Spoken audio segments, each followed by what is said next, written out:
What's up, guys? Happy Monday for our YouTube listeners and Tuesday for everyone on Spotify and the other streaming platforms. Welcome to episode 153. This is the April 2024 Instagram Q&A. We have a lot of questions to get to this week, so we're going to quickly push through updates and then dive right in. Can you kick us off, please, Brian? Yeah, it's tough that we have this rushed update section because we haven't done updates for like a month. So we will try to be as expeditious as possible. I did my Costa Rica trip. We did that through the end of March into April 1st. It was awesome. I would have a lot more to say about it, but I'm just going to focus on a few quick things. One is on the second day of the trip, I went running on the beach. I left my really nice Zero shoes by a log where I thought I would keep an eye on them. Came back from doing some sprints on the beach and my shoes were gone. So that was a huge bummer to start the trip because they were the only pair of closed-toed shoes that I brought. And so it wasn't so much that I cared about like the money lost or that I was angry that someone stole my shoes. It was more that I had to change my psychological mental perspective of what the trip was going to be, because I was thinking I was going to go for like these runs in the hills and like to these beautiful views. And I was like, well, without closed-toed shoes, I don't know how much running I'm going to do, much less walking, unless I'm on the sand, because you don't want to walk for miles and miles in sandals. So that was a bit of a bummer. I was kind of down about that for a few days. And then I went out and bought some Tevas, and Tevas were actually a huge improvement on Rainbows, which were my only other shoes, because at least they had some support. So I was able to run a little bit in those. On the positive side, my son learned to swim in Costa Rica, basically, which is awesome because when he was one, we lived there for 3 months and he learned to walk there. And this time we went and he's 6 and he learned to swim there. We had a little pool next to our condo, like in our backyard, basically. And we were so worried going that we were going to have to keep this hawk-eye view on our kids the whole time because they can't swim. And literally the first day we were there, Bryson just started doggy paddling and treading water around. And we were like, oh my God, he can survive. And by the end of the trip, I timed him to see how long he could just survive in 5-foot water without touching the sides. And he made it over a minute. So huge accomplishment for the kid, really amped, kind of a cool life story that he learned to walk and learned to swim in Costa Rica on separate occasions. What else?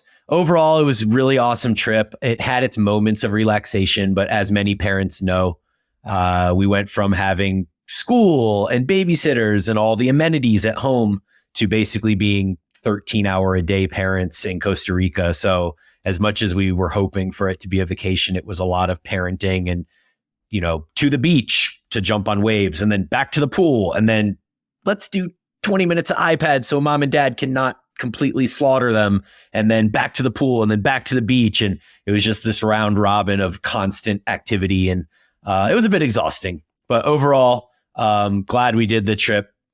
Really great experience. I have a couple more updates. Let's stop talking and hand it over to you for a second. So I have 2 quick updates. I know we're heading into North American, or what I should really say is Northern Hemisphere summer. And with that comes the desire to be in shape. So I do have some coaching roster availability, and I have a couple spots for typical, like your lower, shorter term commitment summer shred. I really hate to use that term. Let's call it getting lean for summer. Just please pretend like I didn't say that. I've become the person that I hate the most.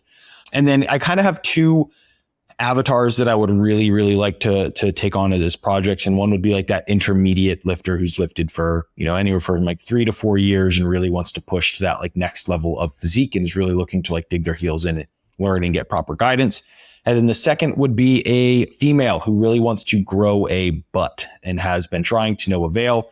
This is something here. I just see so much really bad attempts of people doing things. And I really just like want to go help people, but I'm in some it's not a random gym, but it's a gym that's not mine, so I'm not going to go talk to people and help them awkwardly.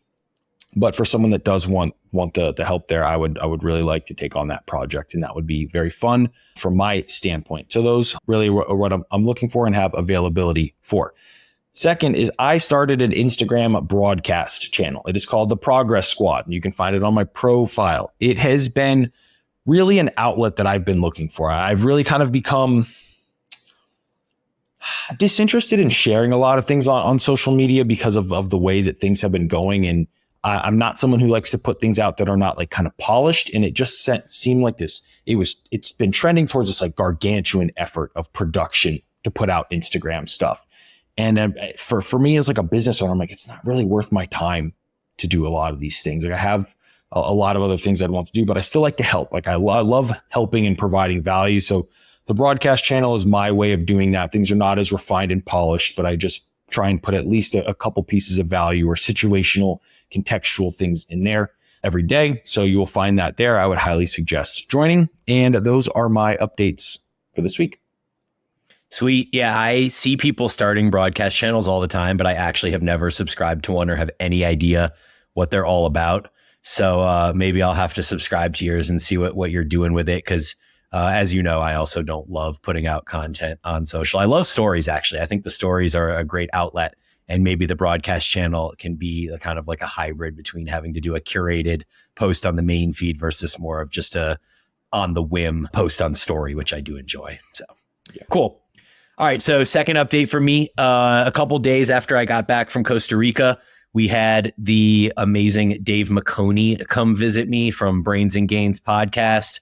It was cool because Jordan Lips came and stayed in my basement for N1 hypertrophy camp. And then 2 weeks later, I had Dave McConey staying in my basement for for just a hangout and actually to go to N1. So N1 kind of is this cool hub in Boulder where a lot of people come visit and I get to make some cool connections. So it was really nice hanging out with Dave. We did a somewhat challenging hike on the first day where he was very unadapted to the elevation. So that was kind of funny to see our heart rates kind of compare as we climbed up this hike. And then we had a great session at N1. We hung out with Cass and did a back and pecs workout, which at some point maybe I can discuss in more detail, but it included a lot of that kind of density that I talked about in the N1 hypertrophy episode, where we're alternating antagonist movements in a way that allows us to kind of keep moving and get more volume in. So that was pretty rad. And then we did a podcast with Cass afterwards and Nunez. Actually, I forgot to mention that Alberto Nunez was there for that session too. And then we sat down with Dave, Cass, and Alberto, and we did a podcast on the N1 channel that I think will be coming out here in the next couple weeks. So that's pretty cool. And then literally we got back from N1 and we were all ready to sit down and eat food and just kind of relax for the night, watch some TV, whatever. And Excel Energy, which is the monopoly of energy company here in Boulder, had purposefully preempted a windstorm and shut down our electricity. So we supposedly were supposed to know this was coming. They sent an email 1 hour prior to doing it being like, hey, we're going to do this. I wasn't on my phone. I didn't know that this was happening. So we get home and they had just shut the power off 10 minutes prior. We couldn't get into our garage door because it's run by electricity, and we had double locked our front door. So we're sitting outside our garage being like, what are we going to do? We can't even get into our house. So we call a locksmith. Obviously that takes like an hour. We're sitting outside being like, oh my God, all of our devices are like basically dead because we were just at N1. We were doing this thing. We weren't charging them. Kim was out at a birthday party. Nobody has any power left in their phones and their computers and whatever. We can't get into our house. Finally, we get into our house. The power outage was only supposed to last until noon the next day because it was preempted. It was like, hey, there's going to be these really high winds. Let's make sure that no telephone wires fall down and start a fire. So cool. We're going to get power back at noon. Not a big deal. Not so much. The power didn't come back for 48 hours. So it wasn't noon the next day. It wasn't noon the following day. It was like 3 p.m. the following day. And so we had no power for that amount of time, really struggled to work, had to charge all of our devices in the car, sitting there just like running the car, idling, charging all my crap up. Quite frustrating overall. Not the best way for Dave to end his trip to us, but that is what it is. And then final update for me is that my new cardio focused program has begun. It started on April 1st, the day I got back from Costa Rica. So I've been doing a bunch of biking. I hit some really good rides, had 2 of my best rides of the year so far. And I'm leaving this Thursday, so 2 days from the recording of this episode, to head up to Fruta, which is in Western Colorado, some of the best mountain biking in the country. And some buds and I, 4 other guys, are going to go basically biking 3 to 5 hours a day with a bunch of grilling and drinking some beers and all that good stuff. So that's the plan this coming weekend. 2 times a week training has been great. It's been absolutely perfect to go along with all the additional cardio and biking and stuff. And it seems all like my recovery metrics and everything are on point. So much better start to cardio season than last year, where I was trying to train 4 or 5 times a week with weights and do all this cardio. Definitely find a better balance this time, and something that I kind of look forward to continuing with and tweaking as we go along. I'm doing my best to hold in my questions about the power outage thing, but I feel like hell would be breaking loose, or should be breaking loose for something like that. But maybe we'll talk about it offline so we can get through our Q&A questions. Yeah, for sure. Let's jump into some questions. All right. So this first one I'll kind of kick off. So it's a bit long. So in short, they really like the Lyle McDonald episode, and they've been training consistently for so long, but have never really seen real change. They've heavily focused on the big 5 being bench press, back squat, overhead press, bent over row. What's the 5th one? Deadlift? Deadlift. Yeah. Yeah. Deadlift. Okay. My question is, which might be a silly one, if I'm moving to a more hypertrophy or machine focus, can that negatively impact other activity, such as hiking, biking, and the occasional game of soccer? Could moving from some of the traditional compounds to more isolated lifts negatively impact performance here? Yeah, it's a good question. And I think it's a common misperception from people often, that think that somehow in some way these big compound movements, or the big 5 in quotes, are somehow functional and thus are going to have more carryover to athletic pursuits than just lifting weights and getting stronger and building muscle. And the reality is that, there are certainly some movements that will be more sport specific. For example, power cleans are something that football players do because being explosive is very important to football. However, when you look at the grand scheme of this picture, being stronger and gaining muscle are the 99%. And then the 1% is specificity to your sport.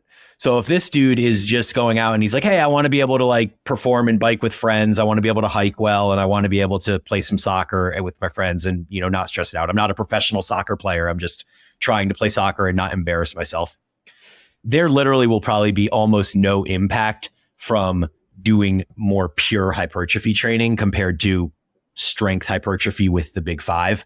And the advice that I would give would be that beyond just getting stronger and building muscle, which will help those pursuits, is that if you have something that is more specific to that sport, that might help, like agility drills for soccer, or actually doing hiking and biking, because doing the actual sport you're doing, being specific to that sport, is going to go further in improving your performance in those sports. So this idea that you can somehow hack the system by using weights in a certain manner that will have some sort of increased applicability to these other pursuits, I think is a bit of a fallacy. What is your take? I mean, I agree with everything you said there, and I think you nailed it. I don't have anything to add to it. Yeah, this one, I think we'll both have something on, but I'll kick it over to you to start. With all the volume studies lately and so much per session volume, are we ready to throw junk volume out the window? So, I mean, the hard thing is how you define junk volume. My personal definition has been the exercises at the end of the session where focus is low, your intensity in the performance of it. Think about it as like the person who does their push session with their bench and their other chest exercise, and then they go do 3 really half-assed sets of like cable tricep push downs that aren't in close proximity to failure. They're not trying to progressively overload. They just hit their 3 sets of 10 with 70 pounds and move on. That's what I would call junk volume, because your intention going into it is just low. It's a low effort. It's not a quality focus or focus at all really on providing a quality stimulus and then progressively overloading that stimulus. So like that's how I would define it. And then I don't think from my standpoint at least, that the volume studies coming out would impact my definition of it. Yeah. Or whether I guess the question is there a reason not to do these extra sets? Because volume has this now aura around it that you can't do too much volume. Because look, you can do 52 sets and you can still progress, like the Ennis study. I think the question might be more asking is there an amount of volume that would have negative impacts on your training versus moving it forward or having a null effect, right?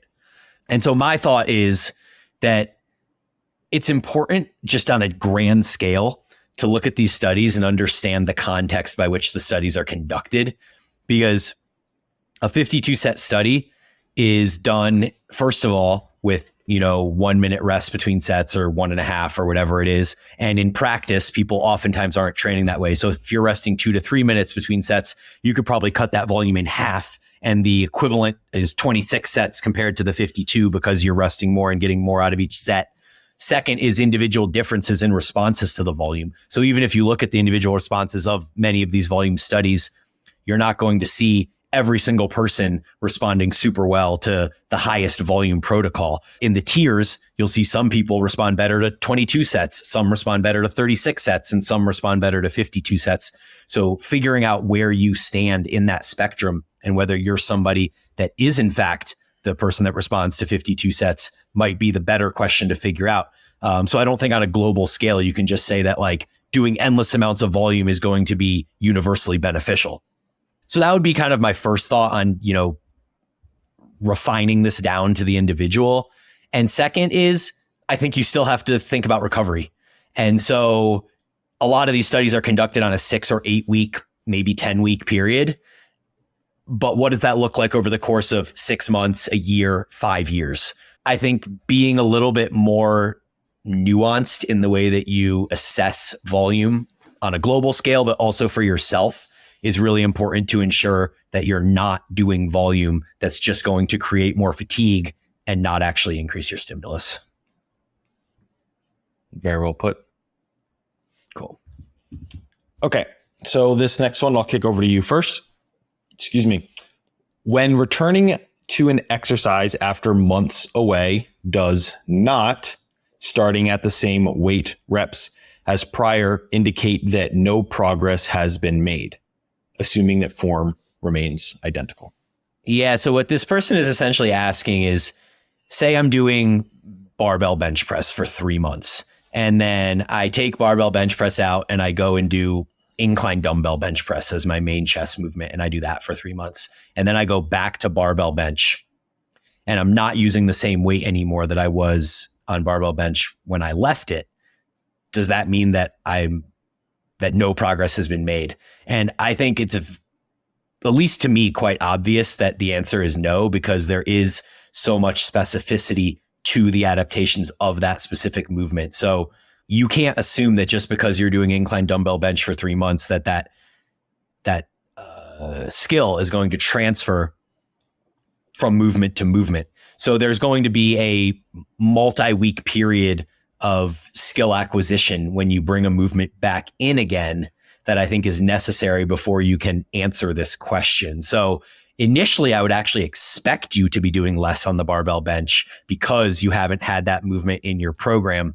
But I think that over the course of the next 3 to 4 weeks, as you reattain the skill of that movement, you should probably see your numbers match and then slightly exceed where they were a number of months prior, especially if we're talking about like an intermediate trainee, which I think this person would fall into that category, intermediate, early advanced. You should probably see some sort of progress over the course of weeks after reintroducing the movement again. But going back to it cold per se, where you haven't done that movement for a number of months, I personally wouldn't expect you to be able to do exactly what you were doing at the end of the last cycle where it was a prominent focus.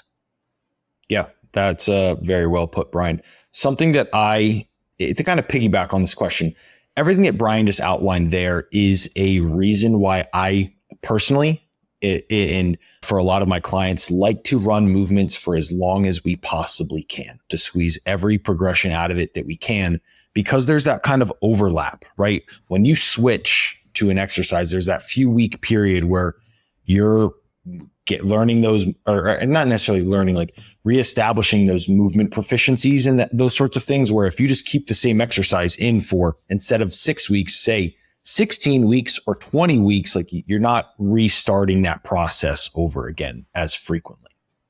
Mm-hmm.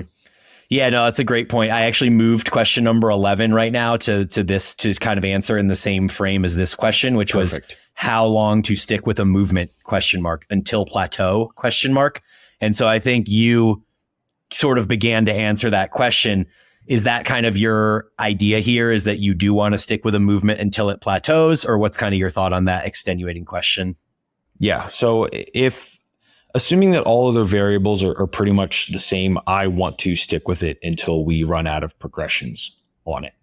And how to define plateau, it kind of depends, right? If we're in a caloric surplus, we have other variables that we can modify. Okay, lifts are starting to stall. What is body weight doing? Body weight's also kind of stalled. What is hunger like? Hunger's actually quite good. I still feel like I could eat a lot more. Okay, let's increase food. We increase food, we have a new stimulus into the equation. Those progressions can start to increase again as that body weight increases again. So it's kind of like a stepwise fashion. If we're in a calorie deficit, your progress is going to be slower because of the environment that you're in. And the difference with the caloric deficit, we know, and I believe this is part of another question here, but retaining muscle mass while in a caloric deficit, like the training stimulus is a large provider of the retention of that muscle that stimulus provided.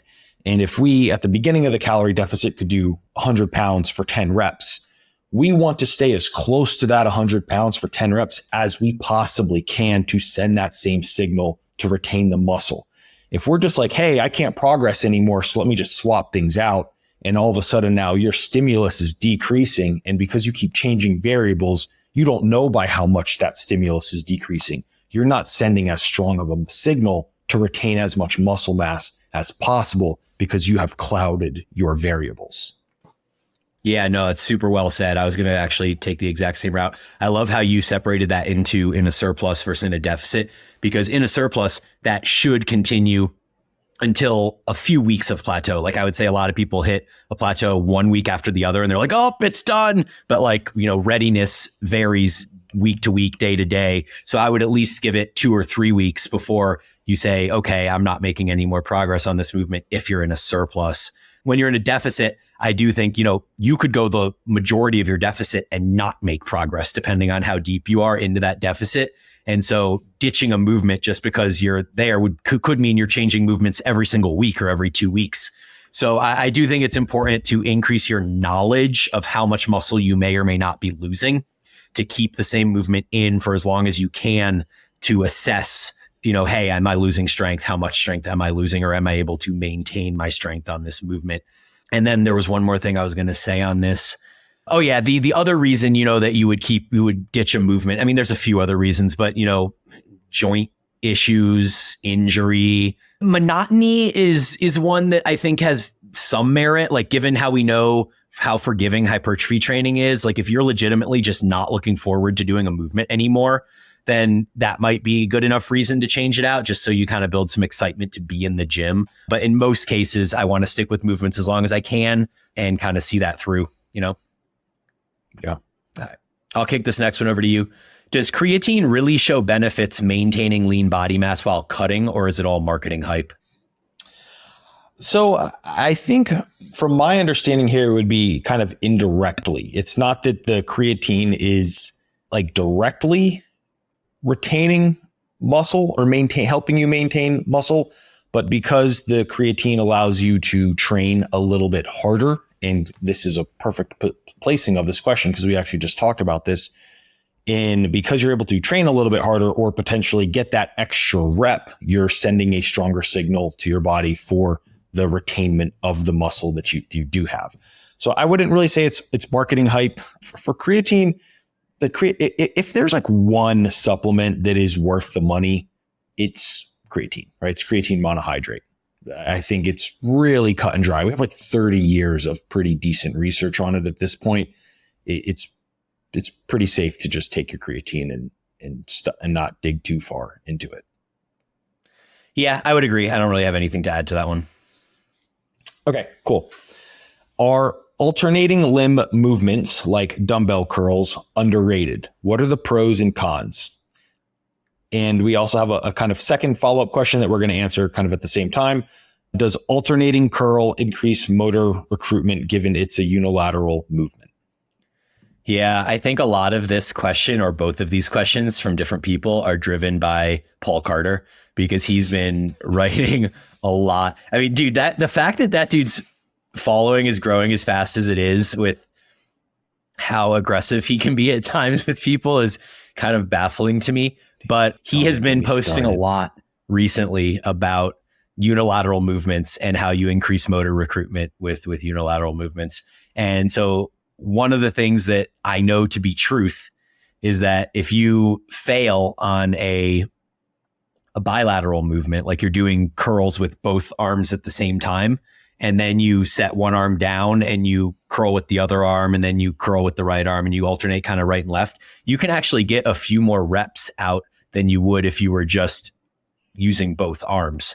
And I think a lot of that also comes back to the bilateral deficit. And so that is something that we know, that if you're doing a single leg or single arm movement, you can do more than half of what you could bilaterally. So the example I always think of is leg press. Like if you're doing a leg press and you can do 400 pounds with two legs, you can probably do 240 pounds with one leg.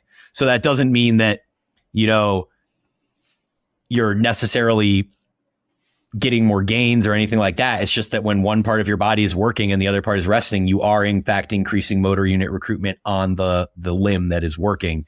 So I do think there is merit to doing single arm movements. Like you even look at the way Cass programs with N1, and he actually prefers single arm movements in many cases. And that's a multifaceted composition of different reasons. One being, I'm sure, this reason that motor recruitment is higher, but also doing single arm movements allows you to line things up better.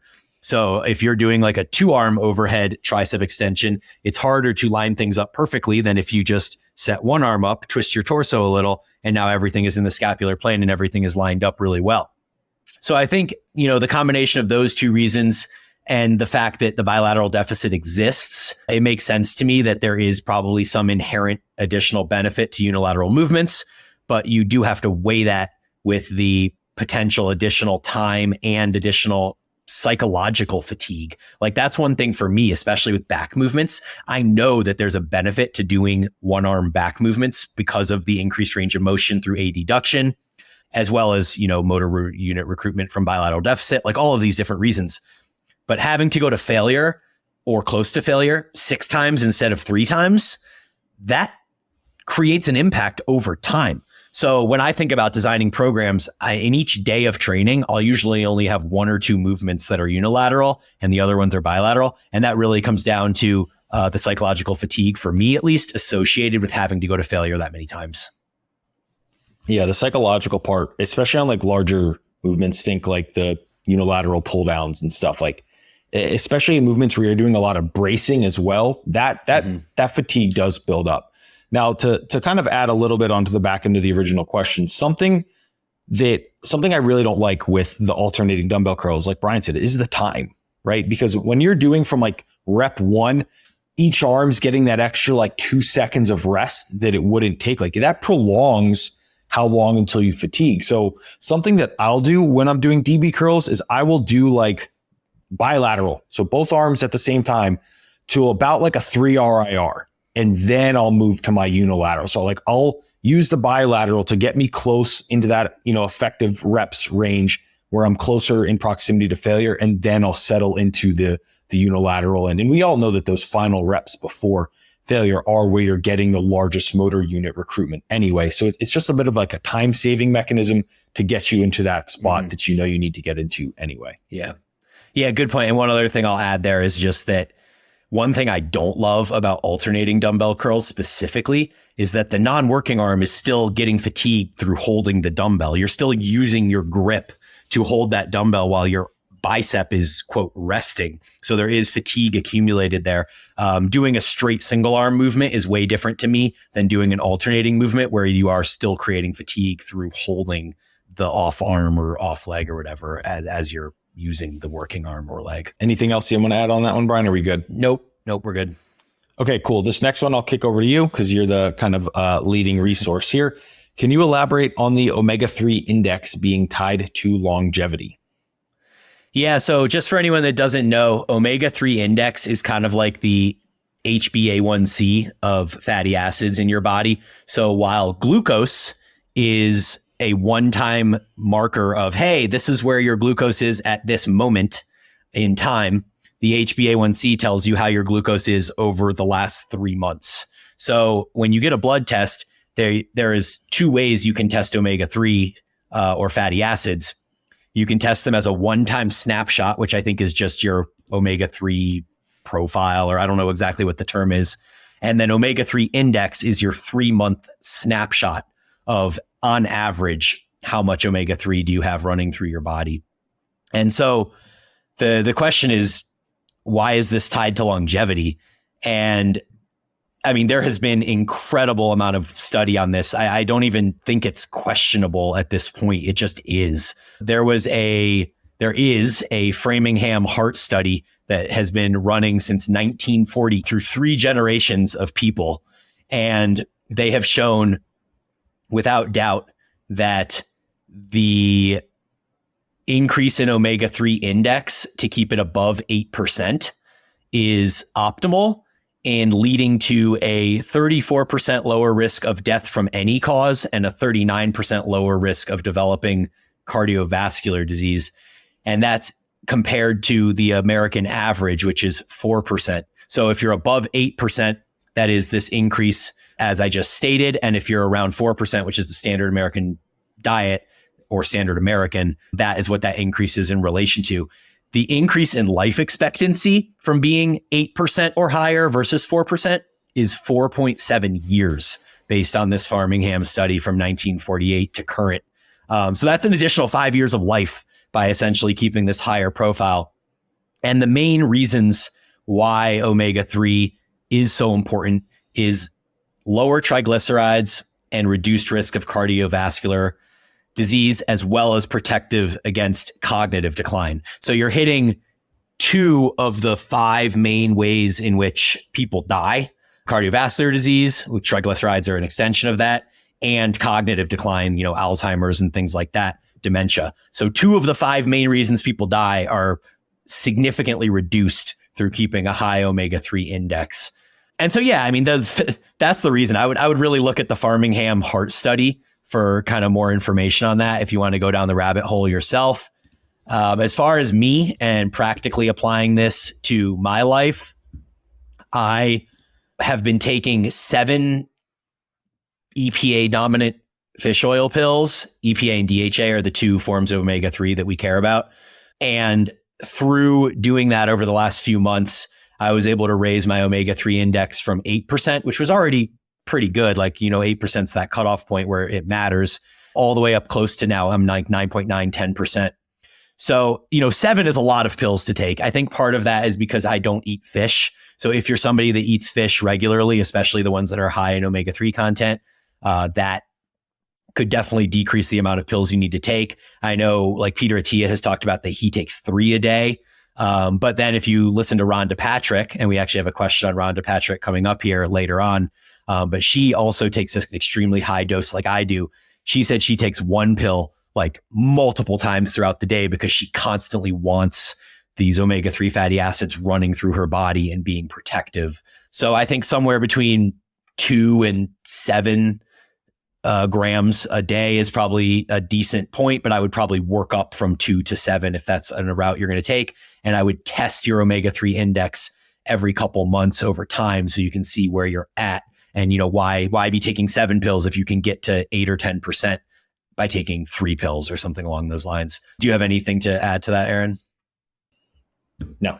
Right. I mean, I I take my fish oil a couple grams per day, but I'm not deep into the weeds on some of the extending the latter parts of my life health quite yet. Okay, so this next one is over to you, Brian. Any updates on your Tongkat Ali experiment?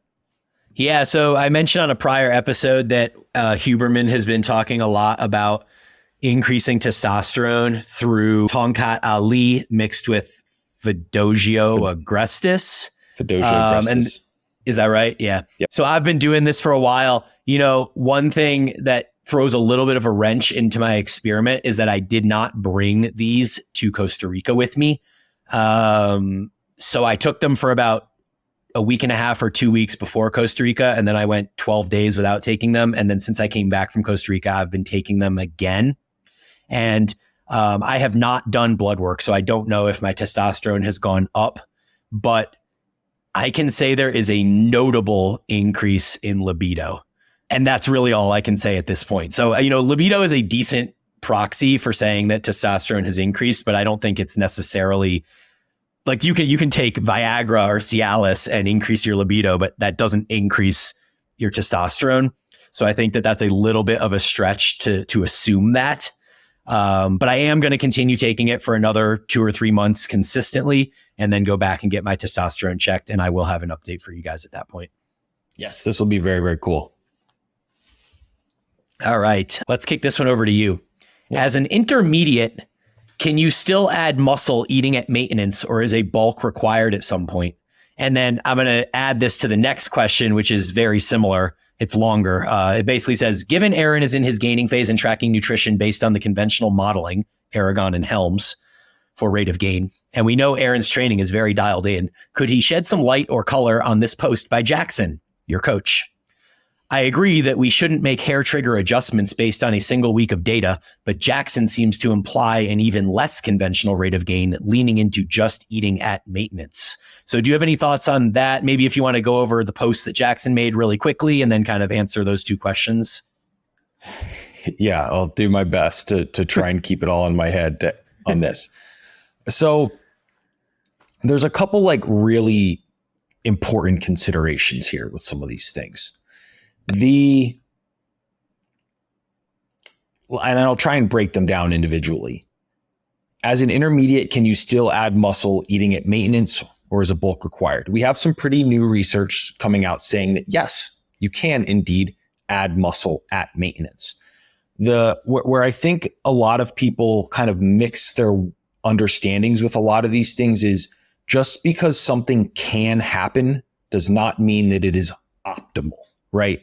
We could make the statement like, can you save money while still drinking at the bar Friday and Saturday nights? Like, yes, you can save money doing that. Could you save more money by not drinking at the bars Friday and Saturday nights? Like, yes, of course. You can build muscle at maintenance. Is that the way to optimize the maximum amount of muscle that you can gain? Of course not, right? And that's pretty straightforward. Now, digging into the next part of the question, which is, given that I am in my gaining phase in tracking my nutrition.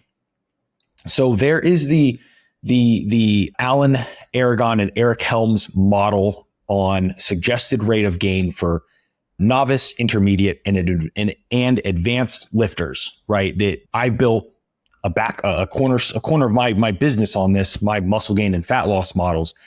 We have the Alan, Aragon, and Eric Helms model. Actually, coincidentally, I built Jackson's model into it as well, which is a little bit more aggressive. Now, am I following the advice of the Aragon and Helms model? No, I'm not. And the reason I'm not is because I'm on exogenous testosterone now, and all of those models that are on natural based lifters completely go out the window, right? They're completely invalidated when you push outside of the population that they are built on, right? I went from 190 pounds in the second week of January, third week of January, to we're now 3 months later, I'm 215 pounds. I'm up 25 pounds in 12 weeks, right? That's what, 2 pounds a week, right? That's way over the model, right? It's way higher. things change when the rules of the game changes, when you're no longer playing the same game, right? And that's really, really important to understand. Now, when it comes to Jackson's post here, Jackson talks about leveraging training stimulus as the primary driver of growth, right?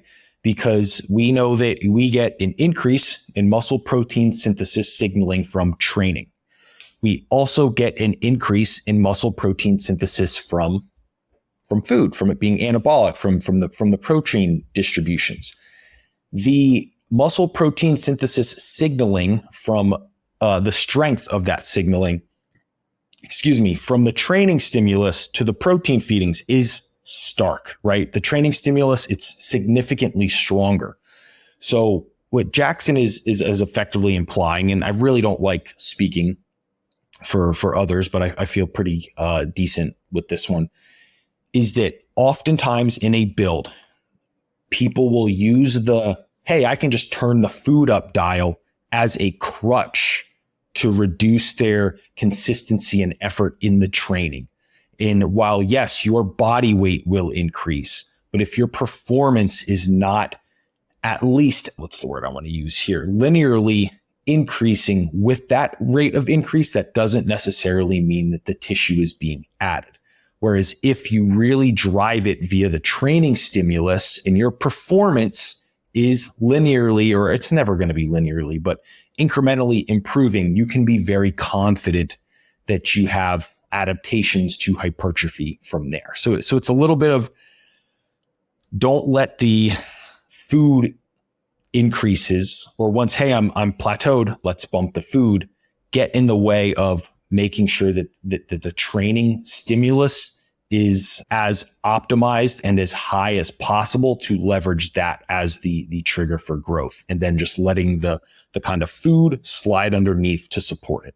So it's really kind of, putting the horse before the carriage, proverbially. Awesome. Okay. Did I answer that decently? Yeah, I think that's solid. Honestly, with this thing, when you bring in testosterone in PEDs, the rules of the game change, right? And that's something that I wish someone said to me 2-3 years ago, but it really does. Your rates of gain change, the things that you can do change, and if you can't compare one versus the other. Yes, the training stimulus and stuff is still important, the food is important, but you can do things when your hormones are super physiological that you just can't do when they're not. And that's just the honest truth of it. Yep. No, I think you nailed that. So that's a good in-depth, and I think sufficient for an Instagram Q&A episode. Okay. I just talked for a while. I'm going to kick this one over to you if that's fine. Here. Is it okay to rotate movements? For example, come back to one every 2 to 3 weeks versus the same ones every week? Yeah, I think as long as you have some structure in it. I've designed cycles like this for myself in the past. I hesitate to do it for group programs because it can be quite a while before people get back to the same movement for diagnostic reasons. But as long as you set up a cycle where, say you have, we'll use chest as an example. Say you have 5 different chest movements that you want to focus on, and you do 1, or you do 2 of them in week 1, 2 of them in week 2, and 1 of them in week 3, and then you rotate back through and you come back to the first ones again in week 4 or whatever that is. I see no reason that really matters for hypertrophy. I think for strength, you have the skill acquisition piece, and it's extremely important to perform the movement you want to get stronger at, specificity, the SAID principle. But for hypertrophy, I see no reason that you couldn't do this. Just understand that progress will likely be slower because you will have a slower adaptation to the skill component of the movement. Yeah. So this is something that actually what I will use personally sometimes when I'll run like a program for a number of weeks, maybe, 12, 16 weeks. And then instead of like changing the program, I'll bring in like an additional like cycle of days to bring in some variation into the program, and also provide like another vector of stimulus, and then, but still keep the same one in. So it might be like that would be like the example would be like a non-calendar week push-pull legs or something like that, where you might have like 3 iterations of push, pull, and legs as opposed to just the 2. Yep, exactly. No, for sure. And I think that's totally viable for hypertrophy. Yeah. Okay. This next one, I love how it's phrased. cardio destroys muscle? Question mark. Yeah. So this is a bit of a naive question, I think, at this point, given the state of the literature, but I understand that a lot of people still probably are not as up to date on the literature as they could be. And if we go back 5-6 years, the literature did sort of lean towards cardio or concurrent training, the trying to do two things at once, to be competing against each other, essentially, to be antagonistic. I think the state of the literature now is actually almost an entire 180, where there is a certain amount of cardio that is beneficial to your strength training, that you need a certain amount of aerobic fitness to be able to not just perform your movements without taking excessive rest between sets, but that the increase in cardiovascular fitness allows you to do more volume, makes you more resilient to the volume, and it actually helps you recover faster between sessions because your mitochondria are functioning more efficiently. So I think there is a base dose of cardio that should be inherent in any strength training weightlifting program. But I do think there is a point where cardio does destroy muscle if it becomes your prominent source of exercise. And I think that that's something that I'm currently battling with and will continue to update you guys on over the course of the next 6 months, is that I've made this change where I'm now training cardio 5-ish, maybe 6 times a week, and I'm training with weights twice a week, which is a huge shift on what I was doing during hypertrophy focus, where I was training hypertrophy 5 days a week and cardio 2 to 3 days a week. So I think that 2 to 3 days a week is within the realm of what should be expected to optimize hypertrophy training. However, I think when you begin to push above that point, there are risks associated. Ultimately, I think it's probably going to come down to whether you are able to sustain your body weight. And my assumption is that if you can do cardio 5 days a week and lift 5 days a week, and you're eating 5,000 calories a day and your body weight is going up, I don't think you're going to lose muscle if your body weight is going up just because you're doing cardio. The reason you're going to lose muscle is because the cardio is forcing your body weight down and forcing you into a caloric deficit. So the question is not quite so simple to answer. There's obviously context, as there is in anything, but I do think, most people would be benefited by having at least a base level of cardio 2 to 3 times a week in their program, and it would destroy your muscle. Agreed completely. Cool. I'll kick this one over to you. Starchy foods giving a lot of gas and bloating. Tips for improving digestion. Talk about the tip of the iceberg here. So I'm going to try and answer this in the most actionable way to help you. Convert all of your starchy carbs to white rice, right? If the gas and bloating dissipates really by a large degree over like a 48, 36 hour period, you are probably just intolerant either chronically or temporarily to one of those other starches, right? If you're able to digest the white rice, fine.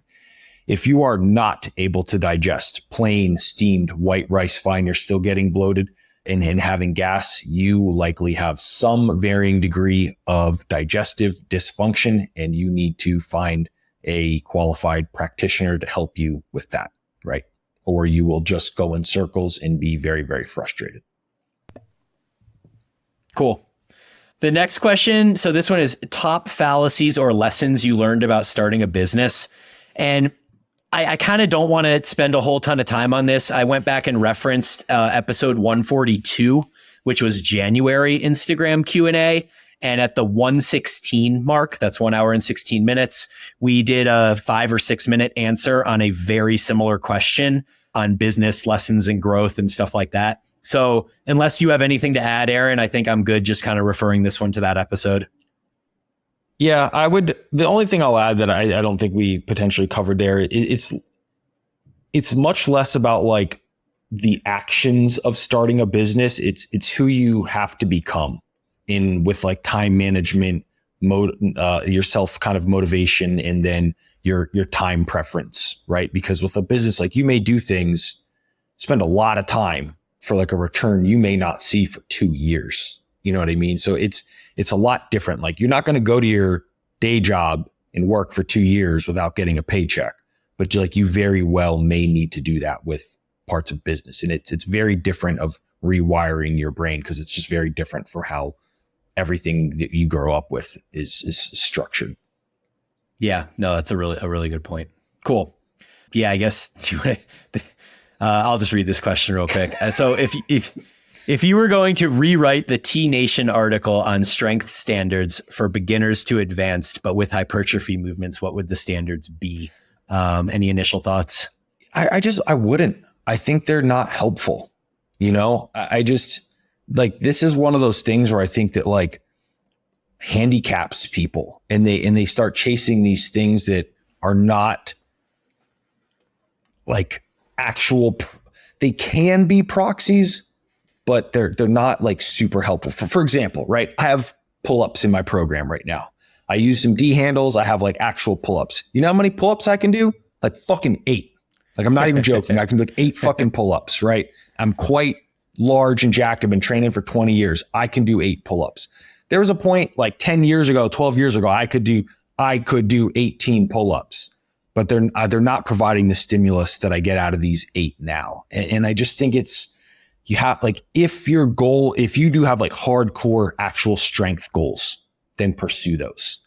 But oftentimes these things, if someone really just like, I just want to be jacked and feel good and look good, with my shirt on or my shirt off, things like this detract people from what their goal actually is.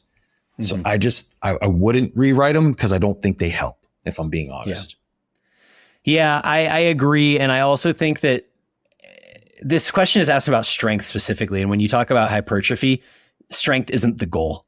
And we've seen this a ton with, people like Nunez, or he has a client who's the WNBF bantamweight champion of the world. And these guys literally can get so much out of 15-pound lateral raises that I think it would be wrong to say, no, you're not strong because you're not doing 35-pound lateral raises or something along those lines. It's with hypertrophy, it's about what you can get out of the least amount of weight possible.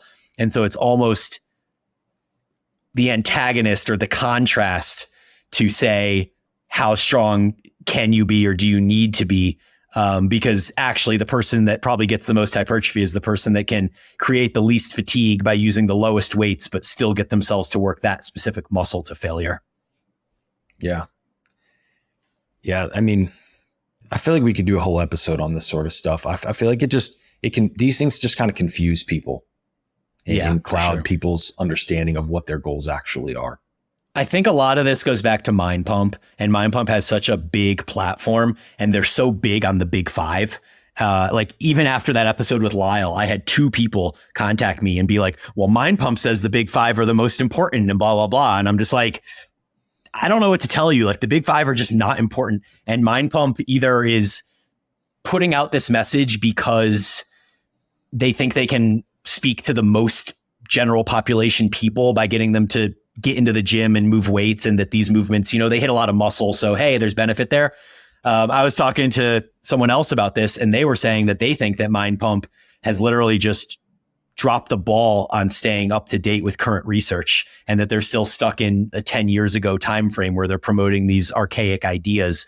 And so I kind of think this falls into that same category of just that things have changed and our perception of what it takes to gain muscle has changed. Cool. Yeah, really well put. I have a really simple answer to this next question, so I'm just gonna answer it real quick. Basically, this person is asking if I'm doing lengthened partial sets, which are something that I program regularly, and they're struggling to secure themselves down for like a pull down type movement, where you can get pulled out of the seat and whatever. Would it be appropriate to do a rest pause set or a drop set or some sort of other technique instead of trying to stay down inside this bench in this DIY setup at a Globo gym or in your home gym or whatever?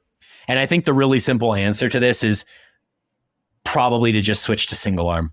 If you're getting pulled out and you're having to grunt and groan trying to get yourself into position for a really heavy pull down and you don't have the thigh pads to hold you down, just switch to single arm. And that really is going to, fix that entire problem. Like you'll be doing 55% of the weight you would be doing with 2 arms, and you can use your opposite arm to brace. So I think that really solves that problem for you.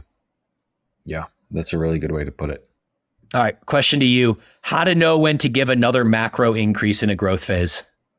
So I'd say when hunger supports it is really, really important. So if body weight has kind of stalled, And what I mean by stalled is we have, let's say, at least 14 consecutive days where things are very, very tight and we have very little deviations between them.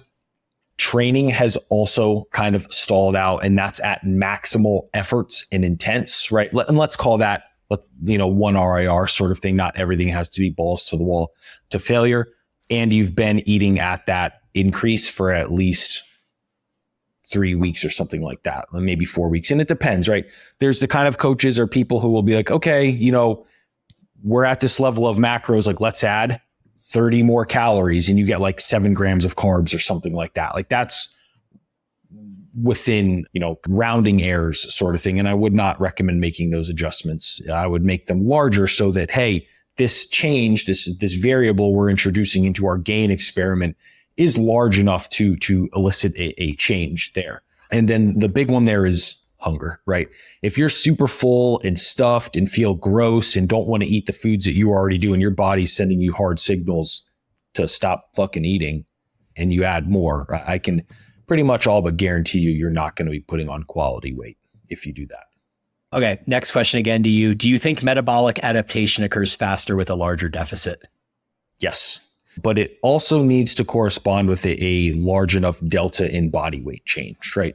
We have like acute changes in that are, technically metabolic adaptation, but they're not necessarily what we typically categorize as the negatively perceived metabolic adaptations, right? Yes, the larger the deficit, the faster those adaptations will occur, but that's likely because the larger the deficit, the faster that you are losing weight and the more ground that you have crossed. If you spent 6 weeks in a calorie deficit, let's make it a little bit more straightforward. 10 weeks in a calorie deficit and you're down 5 pounds, right? Half a pound per week. You use the smaller deficit. Will there be some metabolic adaptation? Perhaps. Probably not to a large degree because you're only down 5 pounds.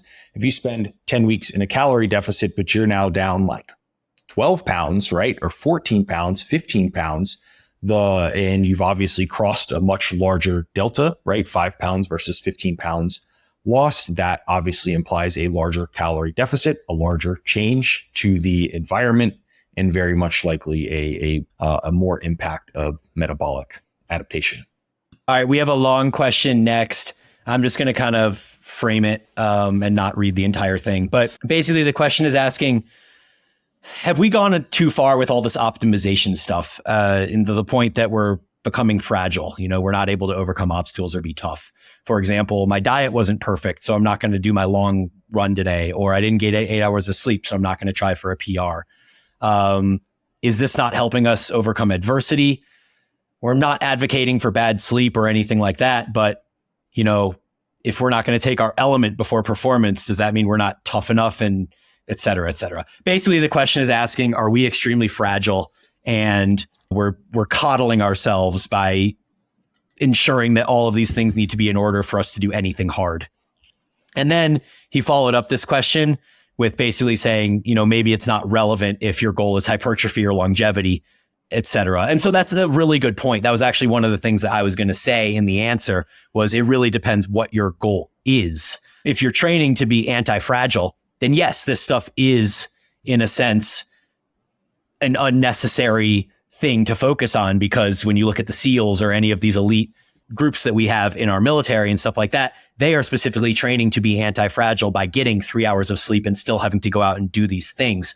Is that good for your long-term health? No, that's not good for your long-term health. It's not good for your performance either long-term. So I think figuring out what your goal is and then curating your recovery around that goal is super critical. At the same time, I personally don't, and I don't know too many people that are going to wake up in the morning and look at their HRV and be like, oh, my HRV is in the tank. I feel great, but I'm not going to work out because my HRV is low. Or, I slept 6 hours tonight, so I can't go do this hard weightlifting session or go for a PR. I don't think anybody I know in the industry that is into training and stuff is actually putting that much of acute focus on something where one variable that's off is going to change their plan for the day drastically. Like an example for me is a few months ago, I noted that I PR'd my hack squat, and I did it after a shitty night of sleep and like a long bike ride the day before. My HRV was in the tank. I didn't feel great going into it, but I was like, look, this is what I'm doing today, and I'm just going to show up and do the work. I did it. I PR'd my hack squat. Maybe I paid the price because I got sick afterwards. Who knows if that was from that process of events or whether that was just going to happen anyways. I don't know the answer to that, but I know that I would never advise anyone to make a snapshot decision on whether they're going to work out hard today based on one day of data or a poor night of sleep or something along those lines. On the other hand, if you wake up and you feel awful and you're like, I slept terrible, I'm really stressed right now, and I don't have motivation to go to the gym, then maybe it would behoove you to take that day off, put it off a day, get a good night of sleep, come in and have a better session the next day. I'm not saying you have to approach everything with this anti-fragile mindset. But I do think there is a balance to be struck there. And I'm sure there are certainly people taking it to the extreme where they do wake up, they have a shitty HRV reading, and they base their day's decisions on that reading. So all that to say that there isn't an exact answer or precise answer to it. It probably is specific to you, how you feel, and then, you know, what your goals are. Yeah, I mean, it's very, very well put, Brian. I think if I were to like really to provide a straightforward, simple answer, I would say yes, question asker. I do agree with you. I think people in the industry, I don't think so, no, because they are typically fortunate to have a deeper understanding of things. But I do know people who are in analysis paralysis from things. And I would say I do think if I had to make a blanket statement, I think it does more harm than good for the most people, right? Same thing with like the nutrition industry, all the information now, people are as fucking confused as ever. You know what I mean? So I think it's a very similar thing there, but question asker, yes, I would say if I had to pick a line in the sand, I would agree with you here. Cool. Yeah, I think I tend to agree as well. The next question asks daily supplements for a natty. Well, we did an entire episode on this question. So if you go to episode 148, which is 5 episodes ago, we did a whole episode on supplements. So I will refer you there for anyone else interested. The next question asks, it feels like Rhonda Patrick is gaining a lot of steam in the space. Thoughts? Aaron, do you know who Rhonda Patrick is? Yes, I'm familiar with Dr. Rhonda Patrick. Cool. Yeah, so she is gaining popularity, if you want to say that. I mean, I find it an interesting way of framing the question because she actually has like 1 million followers or something on Instagram. So she's actually more popular than Peter Attia, and she's up there with Huberman, maybe even above Huberman at this point. So to say she's gaining steam, I think is kind of like, hey, she's already got the steam, like she's already there. But I've been listening to her for a while. I would say a few years at this point. And when this question came through, I was just curious to learn about what her background and focus of study is. And so I think this would just be interesting for you guys. I went and found her profile, and these are all the things that she's worked on over the course of the last 12 years. Her master's, which was published in 2012, studied the link between mitochondrial metabolism, apoptosis, and cancer. Apoptosis is the death of cells. Her PhD postdoctoral focused on the effects of micronutrients, vitamins and minerals, inadequacies on metabolism, inflammation, DNA damage, and aging, and whether supplements can reverse that damage. She also investigated vitamin D and brain function behavior and other physiological functions. She did additional work investigating the role of insulin signaling in protein misfolding, which is commonly found in neurodegenerative disease. And she constantly speaks on the role of micronutrient deficiencies in diseases of aging, genetics, determining the effects of nutrients on a person's health status, benefits of exposing the body to hormetic stresses, such as exercise, fasting, sauna, and heat stress, as well as various forms of cold exposure and the importance of mindfulness, stress reduction, and sleep. So that is an extremely robust resume over the last 12 plus years of working in a variety of fields that focus on our health, longevity, and general sense of well-being throughout life. And I think she has a ton to offer, especially like what I've learned from her mostly has been omega-3 index based and vitamin D based. I didn't even know that she was as involved in some of this other stuff that I just listed off. But I think she's an invaluable resource for a lot of that. And she's kind of fun to follow because she just started really getting into, call it hardcore fitness in the last 5-ish years. Like she was more in the, like she would do all of these things that led to longevity and health, but she wasn't super bullish on fitness specifically.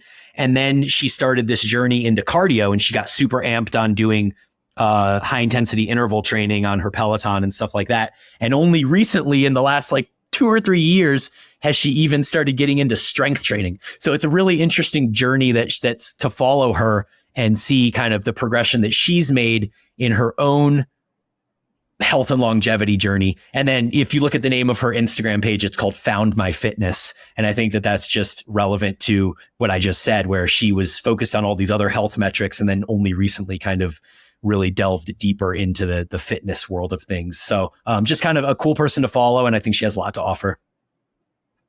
Very well put. Cool. Okay, this one is definitely not for me. So, Mr. Brian, is it better to have a second home in San Diego or Costa Rica? And this has been curious how you would define the context around how you define better.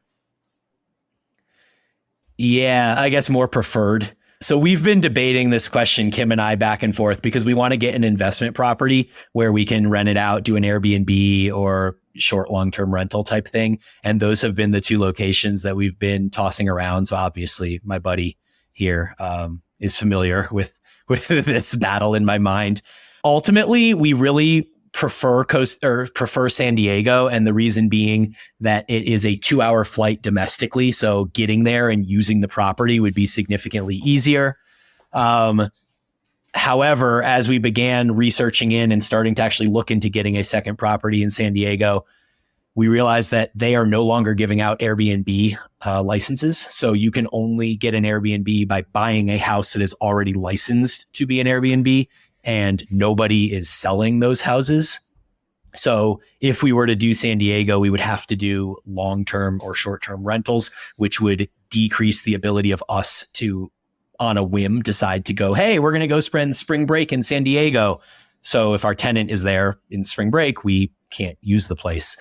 So San Diego has kind of been put on the back burner, and we haven't done enough research yet to determine whether Costa Rica is a viable alternative, given that we're going to be 500 plus miles away, and not really sure how that whole process works with management and all of those things. So short answer is basically we don't have our sights on any second home at the moment, and we'll continue doing research there. But I think San Diego would be my preference if we could get an Airbnb license. How far is the flight to Costa Rica? It's a 4.5-hour flight, but in this area that we specifically want to get, which is Santa Teresa, it's the 4.5-hour flight to get there. And then it's a 4.5-hour drive from the airport to the town. So you're looking at like a 9-hour plus, the transfer. I mean, all the different elements that go into that. It's a full day for sure. Yeah. Yeah. Okay. I hurt my back and could only train arms 4 times per week. I added 1 inch to my arms. Nice. Very nice. Now, how do I train to keep those gains? Yeah, it's interesting. At some level, I feel like it may be easier to keep them than you think, just because once you build it, it's easier to maintain it. But at the same time, you only have so many recovery resources to put in place. And so if you're going to go back to training hamstrings and quads and chest and back and shoulders and basically the whole plethora of body parts, you are going to have to at some level sacrifice some of what you gain there to allow the other muscle groups to grow. We just only have so many resources available. And so my thought would be, if you really want to keep them, do a lot less of the other stuff. So maybe you put all those other muscle groups on maintenance and you put all of your effort into training your arms to keep that 1 inch. That would be one viable approach that I think would work.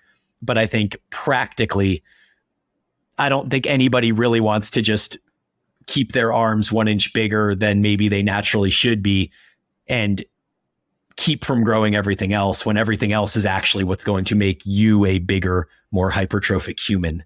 So I think you'll likely keep some of it. I'd say somewhere between 30 and 60% is probably something you'll be able to keep by continuing to train your arms with somewhat higher volumes and still train and progress everything else. But I do think it's probably unrealistic to think that you're going to keep that entire inch while going back and training the rest of your body as intensely as you need to. Yeah. It's kind of like the time I really focused my calves and trained them like 6 days per week, and they grew. But then when I stopped training them like that, they pretty much went back to before. Yeah, exactly. All right. Well, last question here on the docket is, would it be ideal to train 7 times a week if there were no recovery issues? I mean, so the way that I initially thought to answer this question is like, you could, if you were going to do quite low volumes across each day, right? If you're going to really distribute that volume and maybe only train for like 35 minutes per day, like you could. If you're someone who just like really likes to go to the gym every single day and needs to get out of the house, like you could do that. I don't think it would be optimal, however. What are your thoughts, Brian? Yeah, I agree. Menno Henselmans trains this way. And so I always, when people ask this question, he's always the person I think about because he trains full body 7 days a week. And he just does 2 sets per muscle group per day. And over the course of 7 days, that's 14 sets per muscle group. And that's within the 10 to 20 sets needed for growth optimally. And for him, I think it's as much of a mental thing as it is, physical. He just really needs that routine to show up and do the work each day. For me, I've talked about this. I've tried training 6 days a week in my recent bro split. And psychologically, I burned out. It wasn't physically that I was doing too much volume. It was literally that I just didn't want to be in the gym that many days because I was working hard each day. So my thought would be that if you're training 7 times a week, it needs to either be like kind of low volume, like Aaron said, kind of the way Menno Henselmans is doing it, 2 sets per muscle group per day type thing, or you need to have like heavy light days. So I think that that's maybe one way of approaching it is every other day is like a heavy day with some more demanding, fatiguing movements. And then the days in between are maybe more isolated movements with short overload so that there's less crossover fatigue or something along those lines. I still struggle to think that it's optimal. And one of the things that Cass always says, and I've heard Berto reiterate this a bunch of times too, is that hypertrophy game is the game of over recovery. So in that, what I take from that is that you would almost be more benefited by doing too little than by accidentally doing too much, because if you can't recover, you can't grow. And so it's better off to ensure 100% that you're recovered and get the most out of your training that way than to push the boundaries and maybe be under recovered. And then the other thing I'll add to that is that you might feel recovered in the beginning of a mesocycle when you are pretty fresh and maybe you're not pushing everything all the way to failure. But when you get into week 6, 7, 8, 9, 10 of a cycle and you've progressed every movement or majority of movements and you're bumping up against failure on a lot of things, you might find that recovery curve changes at that point compared to where it was in 6 weeks prior. Yeah, I think I don't think it's optimal at all. Unless, I mean, if you're like, I guess I'll change my answer. If you're someone who just wants to go to the gym, like have your cardio days. Like technically, I shouldn't even say technically. I'm in the gym 7 days per week right now, but 3 of those days, 2.5 are cardio days, right? I'm in there 7 days per week, but I just, like Brian said, I don't think it'd be far from optimal. You'd be doing yourself a disservice on some of those sessions just to move it over to the extra day, and your recovery would be far from optimal. Yep. Yeah, I agree. All right, cool. Well, that's it. That's all we got. That's it. That's it for April Q&A. Guys, we'll talk to you next week. As always, thanks for listening. Have a great week.